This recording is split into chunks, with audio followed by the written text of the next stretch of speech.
Hey, Anime Stark viewers. Welcome back to part 3 of our What If Deku Opened a Cafe and Got a Harem series. The story is getting even crazier, so let's jump right in. Don't forget to like, subscribe, and hit that notification bell, and let's explore this unique My Hero Academia scenario. I needed to thank Kyoka a lot after this day because it was clear that I would have a great time. I was so excited that I woke up well before it started. I prepared thoroughly for what was going to happen, left Gietta with my mom, and then left with a half-hour advantage. When I arrived, I was surprised by the number of people there, not only students but also many others in the stands. I didn't try to find Kyoka and her friends, knowing that I would distract them. Yes, I tried to find my aunt and uncle, but I couldn't find them. I could already imagine why. My aunt was never a morning person. It was quite rare to see her awake at 7 in the morning, she preferred to sleep a lot. Still, I managed to get a good seat right in the middle of the stadium.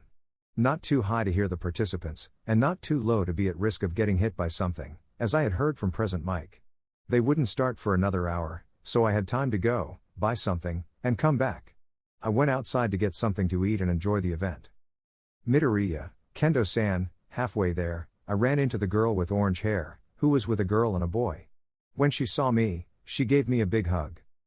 Midoriya, oh, Kendo-san, I happily hugged my friend in front of the two others. Kendo, what a pleasant surprise, she smiled at the boy who chuckled. But I thought you would be in the cafeteria. I didn't expect to see you here. Midoriya, Kyoka-san got me a ticket, and I couldn't resist. The orange-haired girl looked at me with surprise.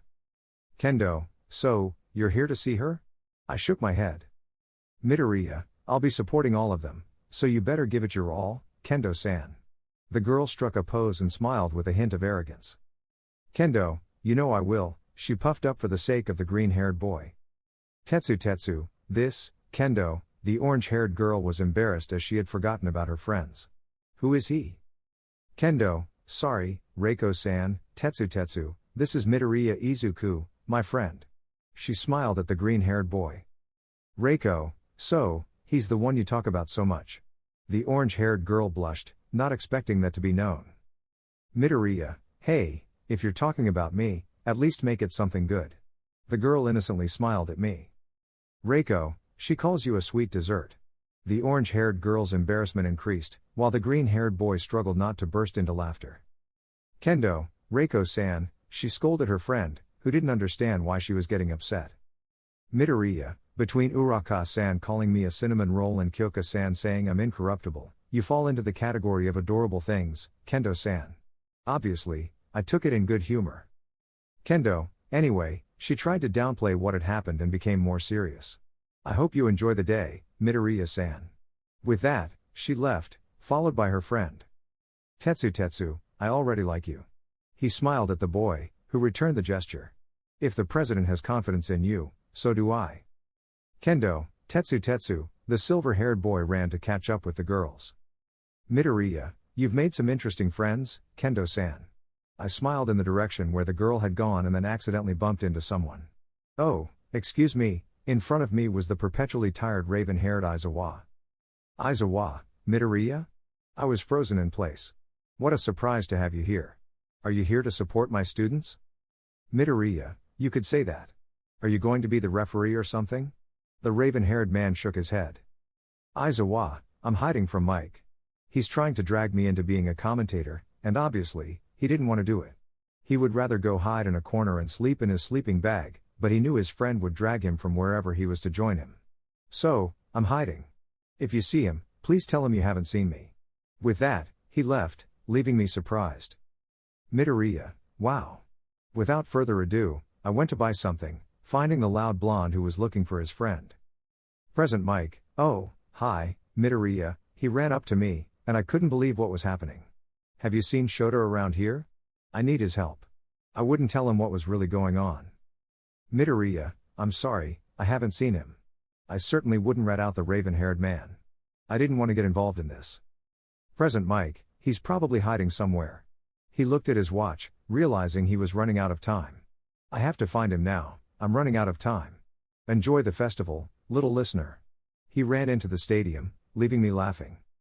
It didn't take long to buy a hot dog and a soda, along with a bag of chips, to return to my seat and wait for the festivities to begin. I was there to support my friends and enjoy what was happening, ignoring the fact that Bakugo was there with all might. Mike's shout surprised me, but I was still excited when the first-year classes started passing by. Momo led Class 1A, and Kendo led Class 1B. Then came Class 1C and all the other classes. I smiled with a touch of sadness. Despite having done something incredible for my life, there was still a small part of me that longed to be out there competing in UA's sports festival. As small as it was, a part of me felt envious of those who were. Kyoka noticed it, just like Uraka. They had been keeping an eye on me from the moment they entered the field. They didn't find me as easily as they had hoped, but they eventually located me. Seeing me with a smile but sad eyes piqued Kyoka's curiosity. She knew I was hiding something, and she would help me after this. She just hoped I would be willing to talk, because if not, she wouldn't know what to do. "Oh Chaco, he doesn't seem to want to be here," she commented to her friend, who was still analyzing me. "Kyoka, I think it's more than not wanting to be here." The idea crossed her mind that she might have made a mistake in inviting me, but I had looked so excited the day I agreed to come. Midnight, and now for the speech, one of the top performers in the entrance exam. She smiled and cracked her whip on the ground. Itsuka Kendo, the orange-haired girl, was surprised, and it caught the attention of Bakugo and everyone else. The explosive blonde honestly didn't expect much from this. It would be easy, win all 3 events, and show the world the next #1 hero. A simple task. When Midnight began speaking and said something about the best in the entrance exam, he genuinely hoped it was him, but alas, some damn extra had taken that from him. He was clearly annoyed with her, and she didn't even know him. He paid no attention to what she said, but it seemed like an encouraging speech, judging by the excited faces of those around him. After her speech, there was a deafening cheer, and then a roulette announced the obstacle course, something he considered easy. Once the brief introduction was over, the R-rated heroine approached him, surprising everyone. "Midnight, I'm sorry, Bakugo, but you'll have to start with a 1-minute delay." She said it so coldly that it left the blonde and everyone else who heard it stunned. "Katsuki, what?" He looked at her in anger. "Why the hell is that?" "Midnight, have you forgotten that you're in trouble with Director Nezu?" The blonde froze. He had forgotten about that, and it sparked murmurs among the audience. "You'll start after everyone else." End of discussion. She walked away to continue the tournament, leaving Bakugo dumbfounded and angry.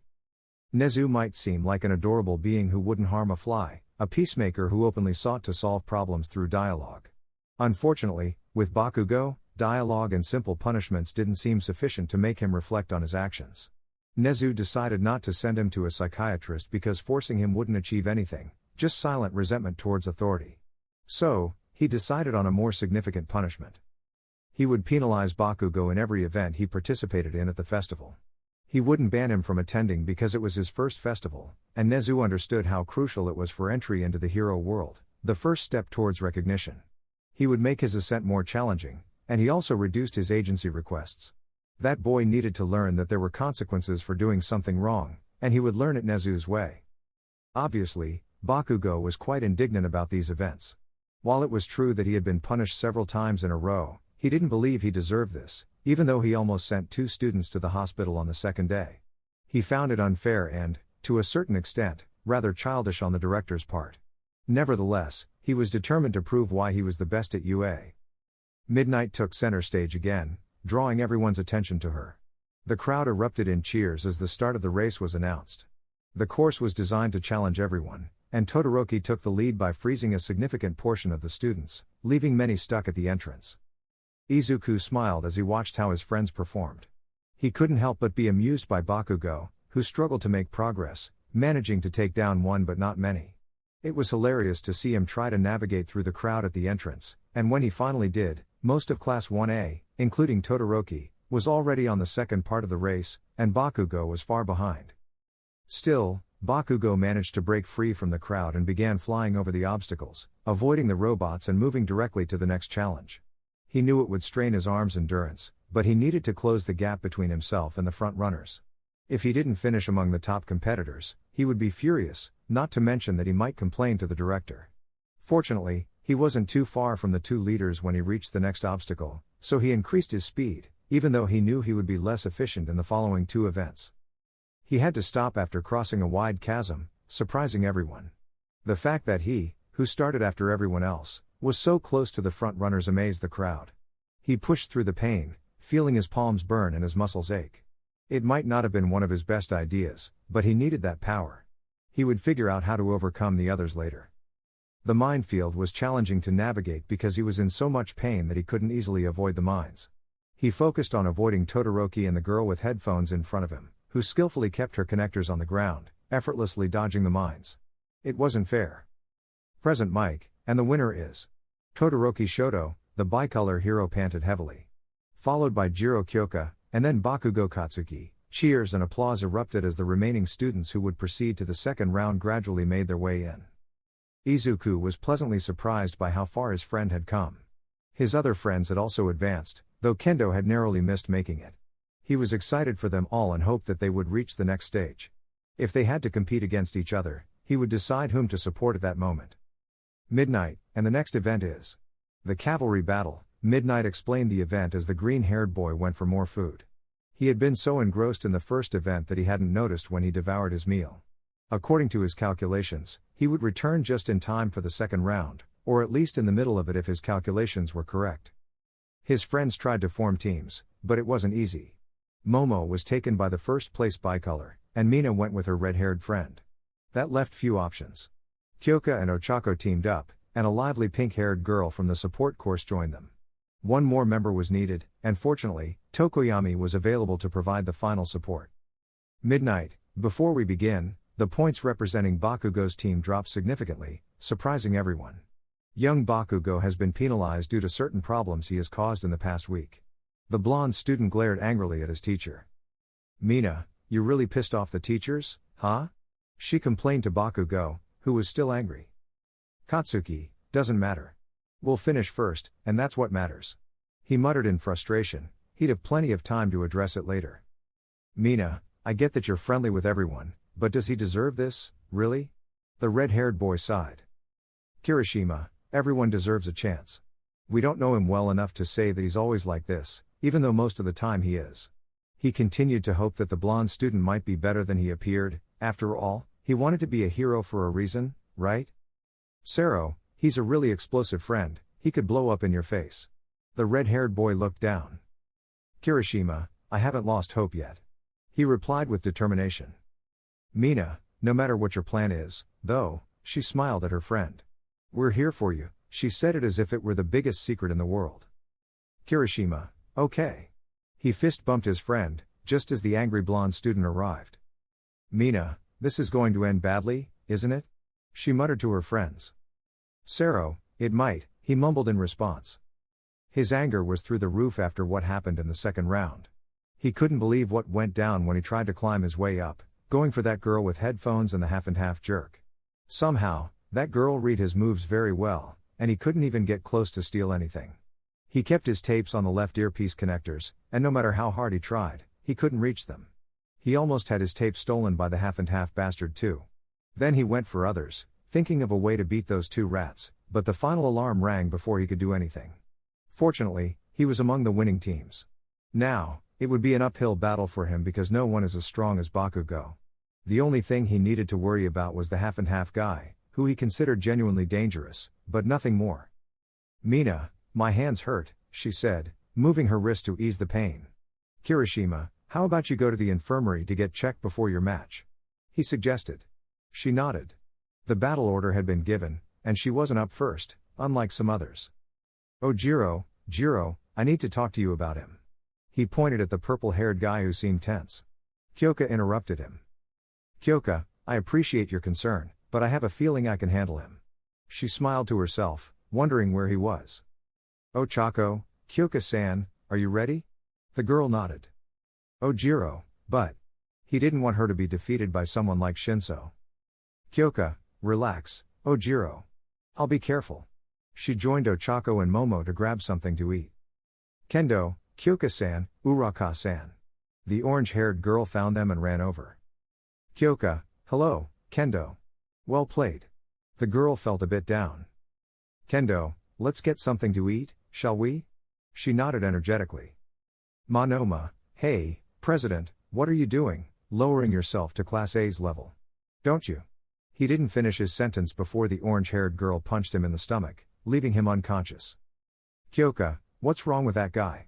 She left him on the floor and walked over to her friend. Kendo, in short, he's jealous of your class, she sighed tiredly as they headed to the cafeteria. They chatted calmly, excited about advancing to the next round. Kendo, in particular, felt frustrated about not making it past the second round, but she had time to improve and hopefully win the third event next year. Izuku then surprised them with a table full of food. Kendo, Midoriya-san? She approached, surprised. Why do you have so much food? Izuku, well, I went to get some food at the start of the round, but I knew you'd be tired afterward, so I bought some for you. I hope I'm not annoying you or anything. The girls looked at each other and then smiled. Kyoka, you're a cinnamon roll, Izuku. Thank you. She sat down next to him and grabbed some chips. Momo, it was very kind of you, Midoriya-san. She sat across from him and took a hamburger.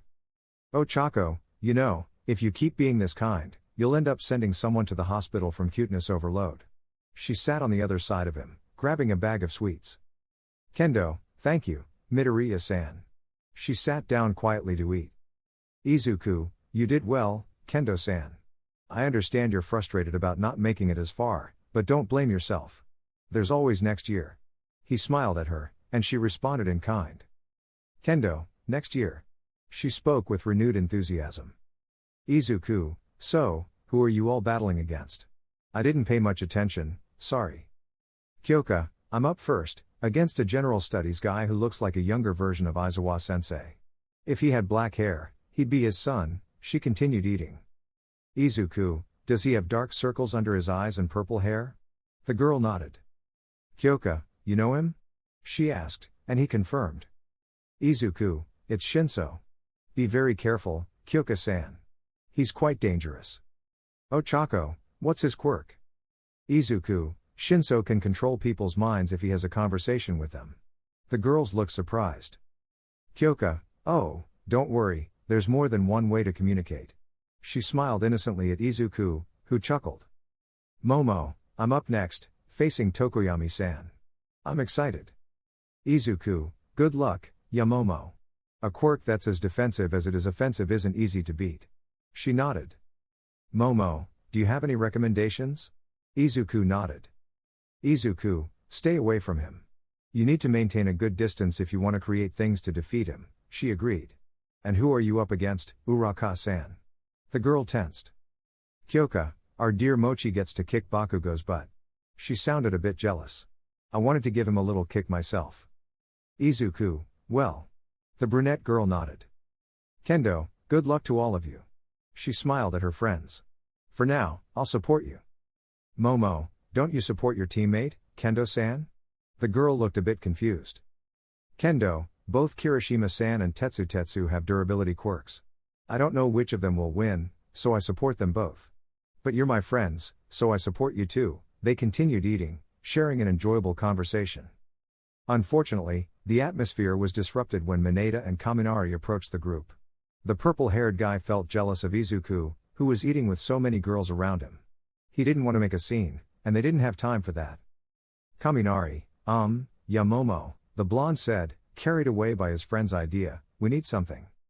Momo, yes, what is it? She was always willing to help her classmates.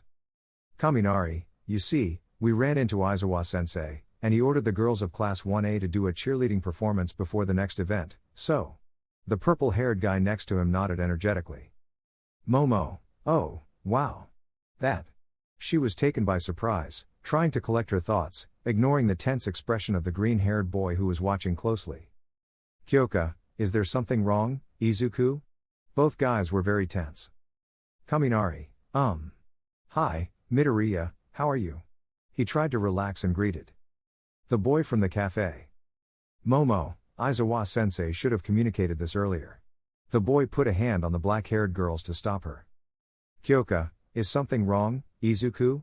The boy analyzed the two boys, who were very tense. Kaminari, hi, Midoriya, how's it going? He tried to relax and greeted the boy from the cafe. Momo, Aizawa-sensei never ordered anything like this. You two tried to deceive me, she said, and both boys looked tense. Kyoka, I think I know why they're doing this. The girl's cold tone made them nervous. Do you know too, Uraka? Oh Chako, yes. She also looked serious, and it didn't bode well for them. This was going to hurt. Shinso was really stressed out. He knew his quirk wouldn't be well received, and he might even be looked down upon as a villain. Still, he had a fixed goal and he'd use these villainous abilities to achieve it, even if he seemed more villainous than he wanted. He truly wanted to get into the hero course, and this was his chance. However, his classmates didn't see the possibility. Most, if not all of them, lost in the first event. Being one of the few from Class C in the second event, he had to rely on his quirk to get this far. Izuku, wow, I think I got lost again. He recognized that voice perfectly, the cafe guy with cat ears. Shinso, Midoriya? The green-haired boy smiled with joy when he saw his friend. Izuku, Shinso. He approached the purple-haired boy. Congratulations on making it this far. Shinso smiled a little. Shinso, I didn't reach where I wanted to. If I don't make an effort, I won't make it to the hero course. Izuku nodded with understanding. Izuku, I wish you the best of luck, although. He had to be honest with his friend. Shinso, is something wrong? The guy looked very nervous. Izuku, I told your opponent a way to face you. I'm sorry, Shinso sighed in defeat. Shinso, is she your friend too? The freckled guy nodded energetically. Izuku, well, then, tell me how to fight her? Izuku, oh, well, she can extend her connectors, so stay away from those, and you have to watch the ground. She tends to deflect sound waves into the ground and cause a nearby tremor, Shinso sighed. It would be complicated. Shinso, thanks for telling me. However, he still had everything against him. Izuku, are you scared? The purple-haired boy looked at him and nodded. Shinso, supposedly, if you show aptitude in the festival, you can be considered for hero courses, but. He looked very tense. I don't know if this is enough. Izuku, it's a difficult situation, to be honest. He pondered for a moment. Wait, did you say show aptitude? The purple-haired boy nodded. Don't you think it's pretty impressive for a general studies student to make it to the third round? Think about how high the bar is set for Class A, and be just making it this far, considering you're supposed to be from the rest, is already incredible. The purple-haired boy started feeling better and less fearful.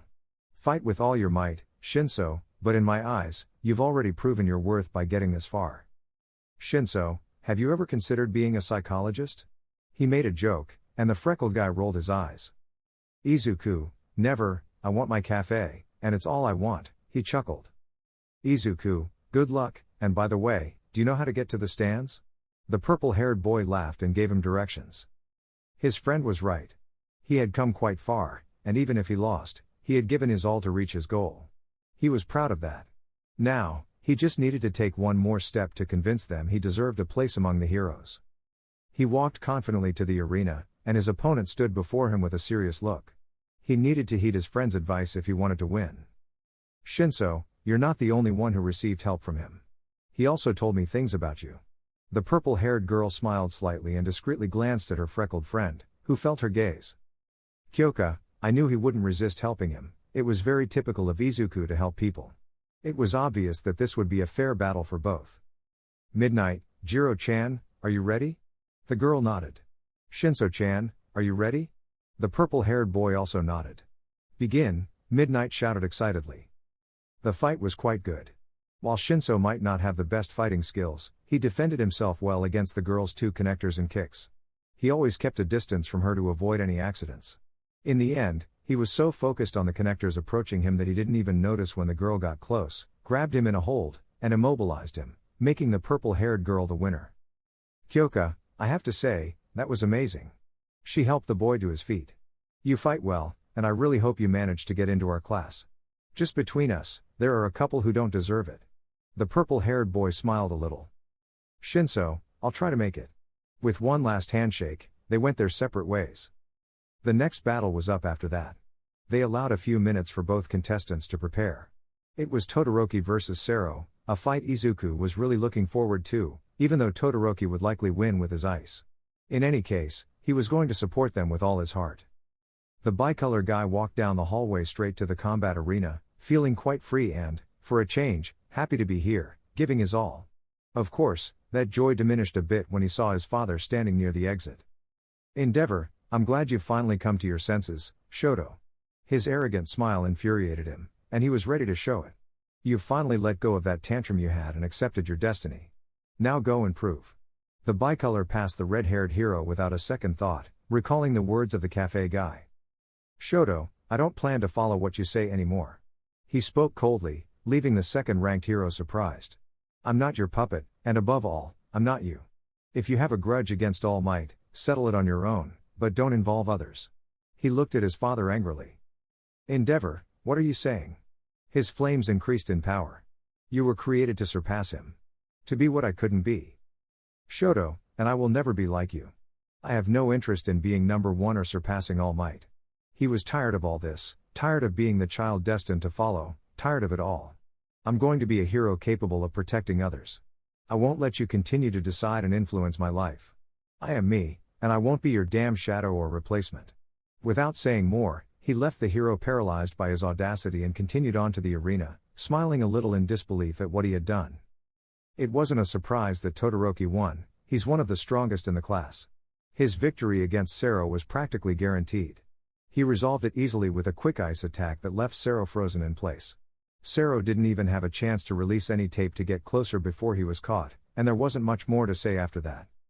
The following battles lowered the level a bit.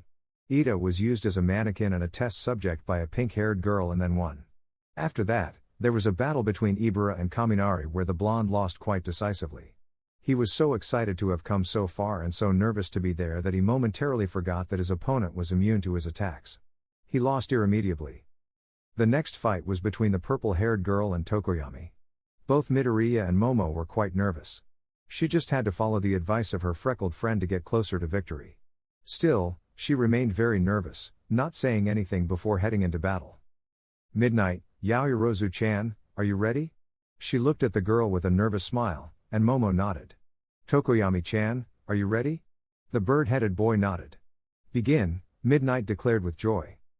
Momo, I just have to stay on the sidelines, she repeated to herself, leaping to the side when Dark Shadow tried to push her. Calm down, Momo, you can do this, she sighed and jumped again, this time to the opposite side of the shadow. Tokoyami, not bad. His strategy was to overwhelm her with attacks and not let her think because he knew what would happen if he allowed that. He didn't expect this turn of events. The purple-haired girl created something that her opponent didn't manage to see. Tokoyami sent his partner again against the girl, who took a few steps back, just out of his reach. At that moment, she seized the opportunity to throw a rope that entangled his feet. Tokoyami, I see. He was going to immobilize him and attack with everything. But his partner began chasing the purple-haired girl to the edge of his range. Momo, I'll only have one chance. She threw a Matryoshka doll at the boy's feet, who looked at her confused. Tokoyami, this must be a threat. He didn't even finish speaking when a cloud of smoke emerged from the doll, covering the arena and surprising everyone. Momo used the limited visibility and ran towards Tokoyami, using her trusty metal staff to knock him down and restrain him on the ground. The blow to the head and the way she used the staff to entangle Dark Shadow gave her the victory. The dependence on his quirk, while powerful and extensive, led to the defeat of the bird-headed boy. The next fight was between Mina and Aoyama, and Mina's speed and agility declared her the winner. Then came the battle of equals, and for Midoriya, it was like watching a battle between metapods. They didn't do much damage because they both had high endurance. The guy who was friends with Kendo was quite resilient, just like Kirishima. They ended up tied and would be put in a battle of strength after this final fight, which was what scared Midoriya the most. He knew how formidable Bakugo was in battle. He had experienced it for many years, and it was thanks to Midoriya that the blonde had such diverse techniques since he had tested them on him, but he hoped Uraka had a good plan to avoid him. The brunette and the purple-haired girl were quite confident when they talked about defeating Bakugo, and they seemed overly confident about it. Midoriya knew how dangerous it was to underestimate Bakugo, and that's what scared him. Nevertheless, the brunette looked deadly serious when she stepped into the arena, just like Bakugo. After this day, he would be quite angry, and this was the perfect opportunity to vent his anger. Midoriya really hoped that the girl wouldn't suffer too much. Midnight, begin, she declared cheerfully. Bakugo moved forward with bloodshot eyes, his moment had arrived. There was no way the director would ruin this final part. Bakugo was ready to win, and his first step was to defeat the round-faced girl. He started with his classic right punch. You don't lose your habits, especially when they always work for you, until he faced this girl. She avoided his punch by hitting him in the abdomen, surprising Bakugo. It was a good hit, he had to admit. He tried another explosion from his left to make the girl fly, but she began to float to his surprise. He tried to stabilize himself when he realized, but Uraka was faster. She grabbed his leg and slammed him down with force, then floated him for a few seconds before canceling the effect and letting him fall to the ground with a thud. Uraka, this time, it's not like in training. She got quite serious when Bakugo got back up. This time, I'm better prepared. Katsuki, you're going to pay for this. He released a couple of small explosions from his hands. He was going to make her suffer and win. He propelled himself with his explosions before delivering a quick kick. Uraka rolled forward to avoid the attack, and Bakugo used another explosion to increase his reaction speed. He was about to release one near her, but he noticed that the brunette held onto his arm and kicked him in the side. He floated again for a few seconds before feeling gravity again, and the girl's knee hit his stomach. He was almost out of breath with this action, and she used it to twist her wrist and control his movements with her quirk. Bakugo, she's incredibly annoying. I can't hit her, she reads me like a book. It's like, his mind short-circuited from thinking about it, she was as annoying as Deku. Uraka, now, she realized how distracted Bakugo seemed and ran for more punches. The blonde clearly saw her and tried to approach, feigning an attack and jumping up, propelled by his explosions to be faster and more surprising. Katsuki, I've got you now. In mid-air, he was going to release an explosion, not expecting that Uraka would move towards where he was going to land, slapping him and making him float. Damn it. He floated for a few seconds, trying to use his explosions for stability. He didn't notice that his enemy had taken hold of his leg and threw him out of the arena. When he looked down, he tried to return to the arena in the brief time he had before hitting the ground. He wasn't expecting a kick in the back that destabilized him, and midnight, Bakugo is out of bounds. Uraka-chan wins. Midoriya jumped out of his seat, cheering for his friend. He froze on the ground, feeling like a bad joke or a horrible dream that shouldn't be happening. The great and mighty Bakugo Katsuki, the reigning king of Urudera High School, the next #1 hero in society, lay on the ground outside the combat arena. He had made a rare mistake, which was unusual for him. He was completely blank, needing help to be taken to the infirmary as he showed no signs of responding. It hadn't been long since he lost, not many could defeat him, and he didn't think that girl could either. It should have been an easy win in theory, but Kyoka's joyful shout echoed from the 1A stands as the blonde was carried out on a stretcher. The brown-haired girl in the arena remained in shock, unable to believe she had defeated one of the strongest in her class. She only snapped out of it when her teacher approached to wake her from her reverie and continue with the event. Kyoka, that was pretty incredible. She smiled with excitement when the brown-haired girl arrived. Kirishima, Uraka-san, you were amazing. The girl felt overwhelmed as everyone gathered around her. Momo, leave Uraka-san alone, guys. Congratulations on your victory, Uraka-san. The brown-haired girl finally reacted. Ochako, thank you, everyone. She gave a weak smile to all, still trying to process everything. Kyoka, I wanted to beat him myself. She sighed in disappointment for not being able to serve justice. Well, at least he lost to you and not someone else. Shoto, congratulations, Uraka. The girl sat with her friends to continue discussing the match. Izuku sighed and gave a somewhat silly smile from his spot. He knew those two had a plan against Bakugo, and honestly, he didn't expect it to work. It was a pleasant surprise to see the blonde biting the dust, a kind of slow justice for him. He quickly scolded himself for such thoughts, not wishing harm on anyone, no matter how deserving. Now it was only left to see if her friends could win or at least try. With Todoroki in the battle, she didn't see a good outcome for this festival. Indeed, it was all challenging, starting with Kyoka's second round against Todoroki. No matter how much ice she broke, the two-tone boy used fire effectively, ending the battle by sending her flying out of the arena with an ice pillar. She needed to improve her skills if she wanted a rematch in the future. Next was the battle between Ida and Ibara. Honestly, the freckled boy didn't know what to expect. The girl tried to bring him down repeatedly but couldn't, resulting in a victory for Ida. The following match was between Mina and Momo, with the black-haired girl emerging victorious. The pink-haired girl attempted to overwhelm her with fast moves, unaware that the black-haired girl had used a chemical on the ground to neutralize the acidity of her acid, causing the pink-haired girl to end up face down. To finish, it was the redhead against the brown-haired girl. It proved difficult for Kirishima. As much as he wanted to avoid hurting her, she tried to harm him a lot and attempted to take him down quickly. In the end, they both ended up exhausted, and in a moment of quick thinking, the girl grabbed Kirishima's arm and dragged him out of the arena. Momo, the semifinals are beginning. Let's do our best, Uraka-san. She tried to encourage her opponent, who responded in kind. Ochako, I won't go easy on you just because you're my friend, Yamomo. She challenged the girl with a fierce smile. Mina, and please, watch where you land. She spoke with a pout. Momo, I already told you I'm sorry, Mina-san. The girl wiped her nose with a crocodile tear. Mina, I'm just messing with you, Yamomo. She returned to her usual self, making the black-haired girl sigh. Kyoka, avenge me, Ida. Make Todoroki regret defeating me. She left her revenge in the hands of the blue-haired boy, who looked serious. Ida, I'll try, Jiro-kun. He smiled at his classmate and left to prepare. Shoto, I already apologized. He replied to the purple-haired girl, who smiled playfully. Kyoka, it's just for some excitement, Todoroki. I know it wasn't meant to harm. The two-tone boy nodded, somewhat confused. Unfortunately, her vengeance was not fulfilled. Despite Ida's speed, Todoroki easily froze his engines, and the battle was decided quickly. The next battle between the girls was very different. The brown-haired girl tried to use her quirk only on herself, hoping her friend wouldn't attack too easily. She knew her friend was highly intelligent and could easily escape any situation. She couldn't handle the girl's thoughts and the water balloons she created, along with Matryoshka dolls that were actually stun grenades. It was extremely challenging for Uraka to stay in the battle for long, but she gave it her all. The final battle was between Todoroki and Yaoyorozu, and it wasn't easy for either of them. Todoroki expected to use his ice to stop the girl and prevent her from using her quirk due to the cold.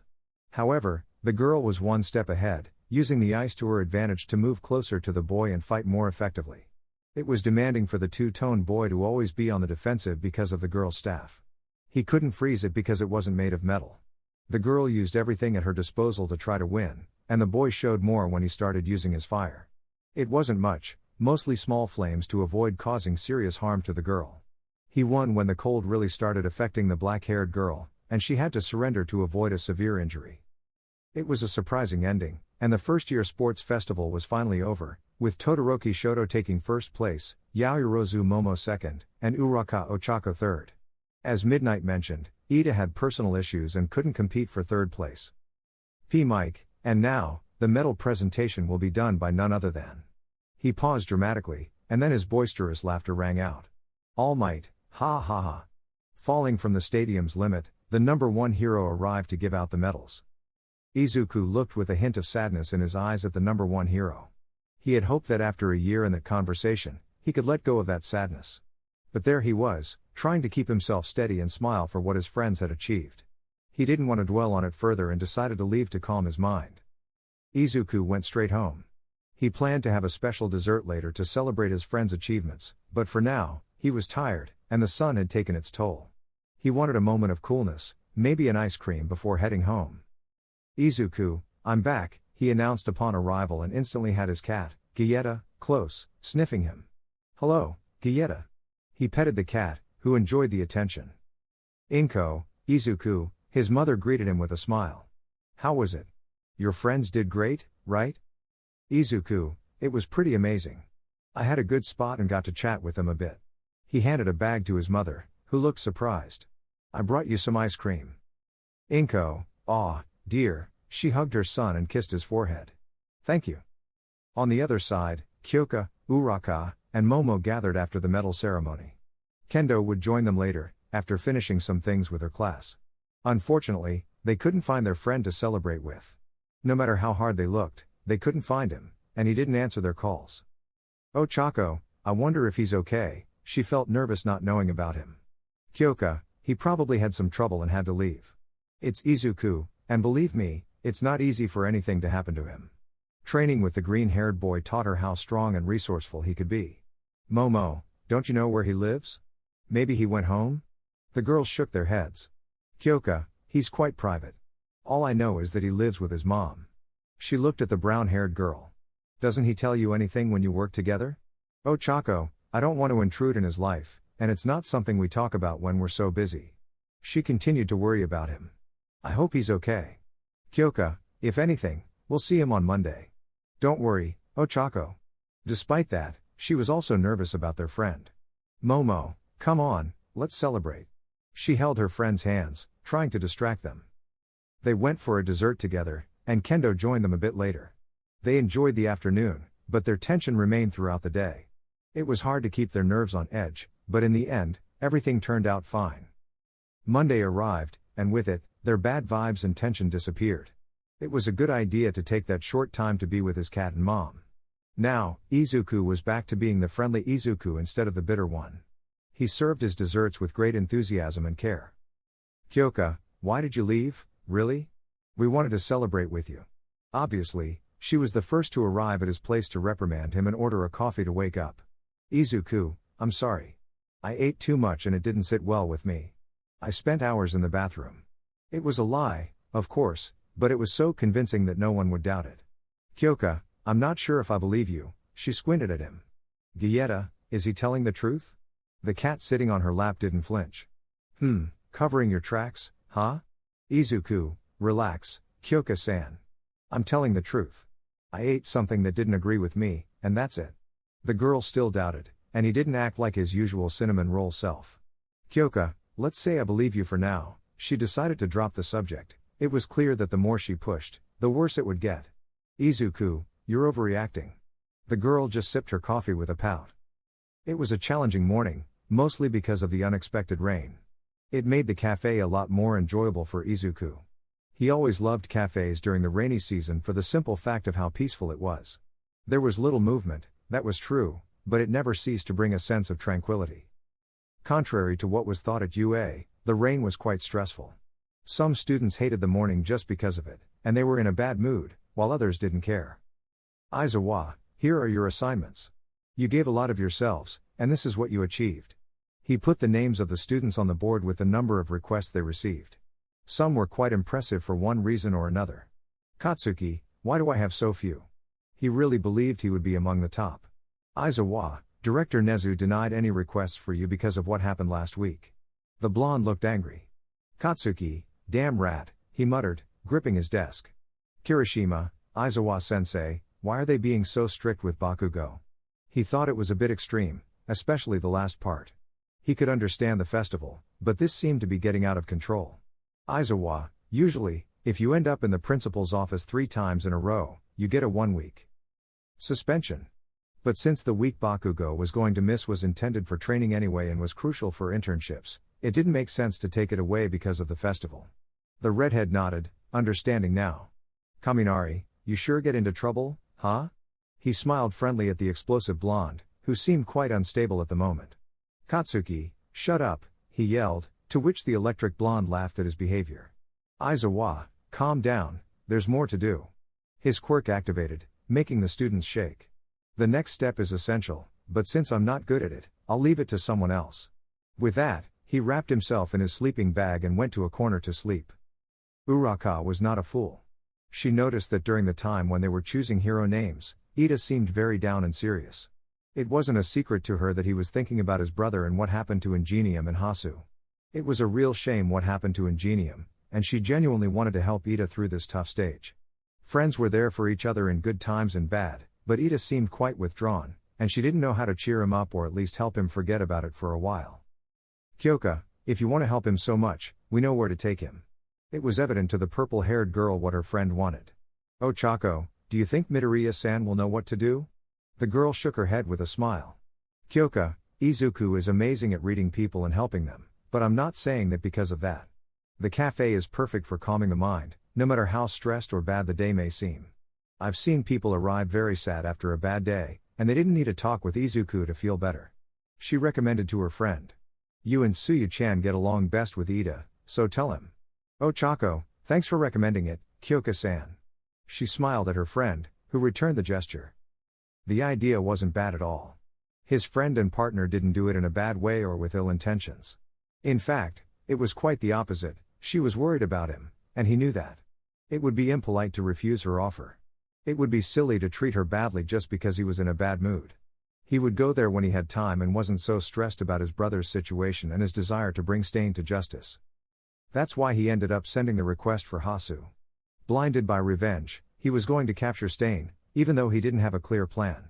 He had many things to do, so he couldn't worry about going with his friends, at least not this day. "Izuku, your friend didn't come in the end, did he?" Obviously, He shared his insecurities with the boss along with Kyoka's idea of bringing him to the cafe. Ochako, no, I was really hoping he would come, but I guess he's still shaken up by what happened to his brother. She used reason to excuse her friend. Izuku, give him time. It's not easy to see a family member hurt, especially when you can't do anything to help.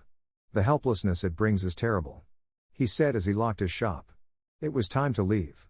By the way, here's your pay from last week. He handed the money to the girl, who smiled before putting it in her backpack. Ochako, thank you very much, Midoriya-san. She was so stressed and nervous about the sports festival that she forgot her pay. Izuku, don't worry. In fact, if everything goes well, I'll be able to pay you a little more for your wonderful effort soon. I'm just a few machine payments away from increasing your pay. Ochako, that's great.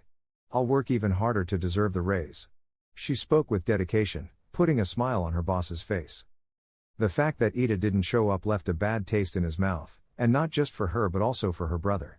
It had generated a bitter feeling, to put it mildly. Kensei almost scolded his brother for making such a fatal mistake. He knew Tenya was very straightforward and innocent to a certain extent to see beyond, and he made that clear. Ida, so, was it wrong to do what I did? He questioned his brother, who nodded. Kensei, I understand that you're in a bad mood because of my situation, but don't leave your friends behind, Tenya. That's what you need in these sad moments. You don't want to alienate your friend just because you're confused and sad. Go out, have fun, cheer up, and distract your mind, okay? He smiled at his brother, who nodded. And bring me a dessert, please. Sweets help lift the spirits. Ida, I'll try, only because my brother said so, and I don't want to look like a jerk in front of my friend. The next day, the first thing he did was apologize to his friend for not showing up. He didn't even come up with a pathetic excuse, he simply didn't want to go. Of course, his friend accepted it. It wasn't easy to see a family member in the condition his brother was in after a lifetime of being well. He understood why he was acting like an idiot, and that's why he needed to stop and think things over. Ochako, I assure you, you'll love the place, Ida-kun. There's a very cute kitten and lots of things to eat. They were on their way to the cafe with their usual group. Kaminari, it didn't seem that cute to me when it tried to rip my hand off. He spoke somewhat wary of the cat. Kyoka, Gayeta doesn't like brainless people, so it's obvious he would be against you. She teased the blonde, who looked wounded with pride. Sero, you're really cruel, Jiro-san. He muttered to the girl, who calmly continued heading to the place. Momo, could you please not argue? She opened the door, and instantly the aroma filled the air. It was extremely pleasant. Midoriya-san. She ran to one of the tables to reserve it. Izuku, oh, Yaoyorozu-san, it's nice to see you again. He smiled kindly at the girl and her companions. Hello, Kyoka-san, Kaminari-san, and Sero-san. The boys greeted the green-haired boy before sitting down with the black-haired girl. Ochako, Midoriya-san, this is the one I told you about. She nudged the slightly nervous blue-haired boy. Ida, my name is Tenya Ida, pleased to meet you. He bowed to the friendly guy who was still cheerful. Izuku, it's a pleasure to meet you. I've heard good things about you from Uraka-san. The girl smiled at the green-haired boy. She also mentioned that you've been feeling tense. I hope this place can help you. The boy nodded, still tense. Uraka-san, go get changed and start your shift. Ochako, right away, boss. She went to the kitchen with a smile, leaving the green-haired boy and his friend. Ida, He didn't know what to do in these situations. Izuku, please, have a seat and relax. Uraka-san will come to take your orders. The blue-haired boy nodded and sat down with his companions. Momo, it's not fair, Kyoka-san. You always get to have him when we come. She pouted, looking at her friend who had the cat in her hands. Kyoka, you're too slow, Yamomo. I'll only let you have him when Gayeta is tired of me. The cat seemed unbothered by the discussion, the petting was what mattered. Momo, well.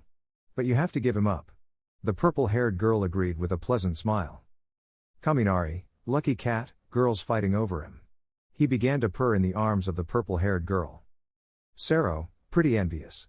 He smiled, somewhat tense as he looked at the cat. Ida, what's so special about this place? He admired his surroundings, the tables with light blue tablecloths, walls painted with shadows of some heroes, hero paintings, the cat, and more. The television was playing a children's program, and there was calming background music. It didn't seem particularly special, to be honest. Oh Chako, Ida-kun, what would you like? He didn't even notice when his friend arrived. Ida, I. He took the menu in his hands and began to look at the options until he stopped at one he didn't expect to see. An Ingenium coffee. He didn't expect to find a reference to his brother here. He wasn't that well known for something like this. Oh Chako, is there anything you'd like to have with it? The blue-haired boy started to browse more interested. Ida, pankaboo. It was a fun pumpkin-shaped bread with chocolate filling. Oh Chako, understood. The girl left quite happily. He could say that it was one of the best coffees he had ever tasted. It wasn't very bitter, and with the bread, everything seemed much more relaxed. Now, with the drink in hand and the bread on the table, he understood why this place was so relaxing. Calming sounds, good food, and very pleasant service. He could say without a doubt that it had been a pleasant moment. He even managed to forget about his brother and chat like a normal person with his friends, who made fun of almost everything they did together. Unfortunately, his friends had to leave to do their own things. The only one who stayed was Ochako for obvious reasons. She didn't want to leave just yet. Honestly, she felt that if she walked out that door, she would stay angry for the rest of the afternoon and part of the evening. It was better to wait there and enjoy the moment. Izuku, would you like anything else? The green-haired boy spoke calmly. Ida, at the moment, no, thank you. The boy was also friendly. He understood why he was so well liked by his colleagues. Izuku, you know, Uraka-san told me that you have a family member who's injured. I'm sorry to hear that. Something in him told him that he should stay and talk to the blue-haired boy. Ida, my brother was injured at work. He couldn't share more information with a stranger. Izuku, I'm sorry to hear that. It must be difficult to see him like that, right? The blue-haired boy nodded. Do you want to do something for him? The blue-haired boy nodded again. Ida, his injury was caused by an external person, and I. The freckled boy stopped him. Izuku, are you seeking revenge for what happened to your brother? The blue-haired boy nodded. He didn't know why he was sharing this with the calm boy, perhaps because of how relaxed he was, or maybe the boy had a quirk that made you reveal your innermost thoughts. I know you won't listen to me if I tell you that it's wrong, and it would be complete foolishness to do that. But I know you won't listen to anyone. The blue-haired boy looked at him surprised. Izuku, have you thought it through? What will you do when you have him in front of you? Ida, He hadn't thought it through very well. His outburst of anger was much stronger than his logic. Izuku, that says it all. No matter how angry you are, take a deep breath first and think things through, especially think about your safety. If going for that revenge leaves you injured or, worse, how would your brother and your family feel? The helplessness they would experience is hard to bear. He said as the blue-haired boy was on the verge of tears. Ida, so, what do you want me to do? Just leave it like that? He shouted in frustration, almost in tears. Izuku, no, not really. Just do things right. The blue-haired boy looked at him, not understanding what he meant. Think of the best way to do things. Don't just seek revenge, you're much more than that. You're a student aspiring to be a hero, and as such, you have to think about others before yourself. Find a way to avoid putting yourself at risk and reveal the truth, Ida-san. The blue-haired boy remained motionless. It may not be what you want, but believe me that following the path you intend to follow will end badly. The blue-haired boy felt impotent again. Ida, I don't know what to do. He revealed, shedding some tears. Izuku, the answer lies with those who are with you. Your brother may have that answer, as well as your friends and parents. The blue-haired boy looked somewhat desperate. Trust a little, Ida-san. I knew it would be quite difficult. A week without my employee would be complicated. I got used to her help too quickly, and letting her go for a week was going to hurt a lot, not to mention that I was going to miss her, just like my other friends. I would miss Gietta too. I wouldn't know how my cat would take not having cuddles for a few days. Aizawa, Midoriya. To my surprise, the raven-haired man was here early in the morning. Izuku, Aizawa-san. I thought you had to be at the train station. The raven-haired man just sat at the counter, petting the cat by his side. Aizawa, it's a bit later, and I take advantage of the fact that the cafe is empty. He sat down to enjoy his morning coffee. I'm not good in the mornings, and today is a very heavy day trying to coordinate things well, so please give me a strong one. The green-haired boy nodded and began to prepare it. Izuku, here you go. He didn't take long to prepare it and placed it in front of the raven-haired man. This Aizawa-san. He looked at the raven-haired man with some disinterest. Could you do me a favor? Aizawa, It depends on what it is. I don't have money if that's what you're asking for. The freckled boy shook his head. Izuku, it's about one of your students. Ida-san. The raven-haired man raised an eyebrow, curious. He's not doing well, and I'm afraid he might do something during his internship that he'll regret. I was wondering if. Aizawa, can I give him words of encouragement? The freckled boy made a grimace. Izuku, more than that, help him understand that the path he's taking is wrong. The raven-haired man continued drinking his coffee, considering the request. Aizawa, I don't see why not. He is my student, after all, and I won't let him do something stupid unless I send him to do it. The freckled boy sighed in relief at the response. Izuku, by the way, before you go. He took out 2 bags with the cafe's logo and handed them to the raven-haired man. Could you deliver these to Kyoka-san and Uraka-san? They're not very active in the mornings, and this might help them. The raven-haired man blinked in surprise at the freckled boy. Aizawa, I'll make sure they get them. It was amazing how careful the boy could be with his friends. Izuku, thank you very much, Aizawa-san. Besides, he was worried that the girls hadn't had a proper breakfast because they overslept. It was quite likely. After that, and after a few minutes of pampering the cat, the raven-haired man left with his new mission towards the train. Even with all the energy that a cup of coffee could provide, he still felt quite heavy due to the children he had to take care of, and that quickly lowered his caffeine. On the Pecos' side, the first half of the day felt quite normal. Both Ochako and Kyoka sent messages saying where they were going and the long route they would take. They also thanked him for the breakfast. In the afternoon, the absence of his employee was noticeable. He had to do more things again, and it was extremely exhausting. Izuku appreciated people's patience very much. If not, he would have gone crazy with so many orders. Mitsuki, Izuku-chan. To my surprise, both my aunt and uncle came to visit in the afternoon. Izuku, hello, Aunt Mitsuki. I'll be with you in a moment, I'm a bit busy right now.